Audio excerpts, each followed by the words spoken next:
There's a nasal spray clinics are prescribing right now for brain fog, and it's not something you order off a random website. It's a compounded prescription made by an actual pharmacy for an actual patient. But I keep seeing people talk about it online like it's just another shelf supplement you grab on a whim.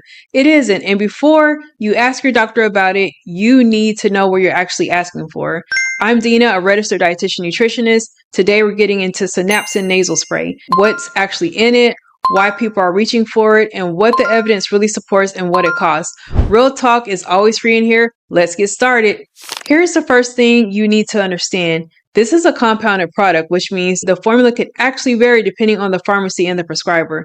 There is no single fixed version of Synapsin, and that matters a lot for how you evaluate anything you hear about. The most common core ingredients are ginsenoside RG3 and nicotinamide riboside, which you'll sometimes see shortened to NR. Some versions also add methylcobalamin, an active form of vitamin B12. Let me break those down quick. Ginsenoside RG3 comes from Panax ginseng, and it's usually included because of early research links to brain cell protection and reduce inflammation in nervous tissues. NR is a form of vitamin B3, and your body uses it to make NAD+, a molecule tied to cellular energy, mitochondrial health, and repair. That's exactly why this spray keeps showing up in longevity conversations. The methylcobalamin, when it's included, supports nerve health and normal neurologic function. Because this is compounded, one clinic's version genuinely might not match another's. So stop treating Synapsin like it's one fixed formula, because it isn't. Why deliver this through the nose instead of a pill? The nasal route skips digestion and that first pass through the liver, which may help ingredients cross the blood-brain barrier more effectively, so absorption can feel faster for some people. But faster delivery does not mean better long-term results for everyone. It changes how a compound gets into your body. It doesn't replace the need for solid clinical evidence on memory, focus, or aging outcomes. Most of the real interest here centers on mental clarity. People ask about this when they feel foggy, mentally flat, or less sharp than usual, often from stress, burnout, poor sleep, heavy screen time, post-viral symptoms, or even in perimenopause or menopause.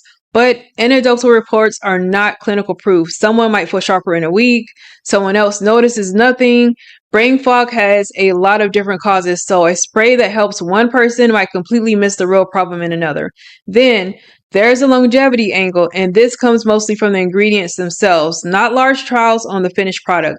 NR supports NAD plus production.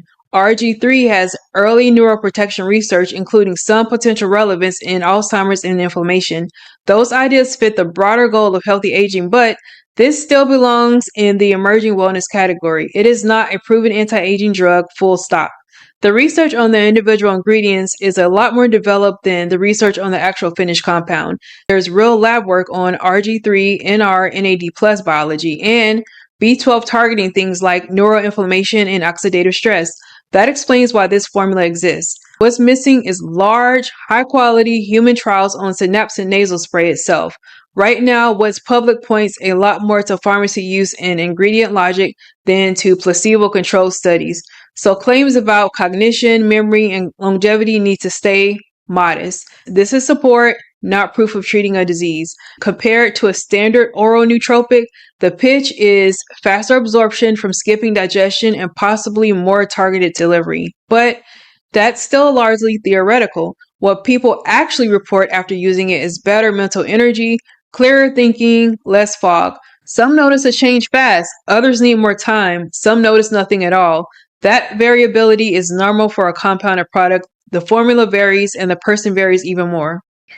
There's no universal standard dose because it's a compounded prescription tailored by your provider. General instructions often mention 1 or 2 sprays per nostril daily, but that's not fixed across the board. Some pharmacies recommend refrigeration, and cold sprays can sting, so people sometimes warm the bottle in their hands first. Follow your own prescription's label. Side effects are usually mild, such as nasal irritation, dryness, burning, sneezing, headaches, dizziness, flushing, sometimes insomnia.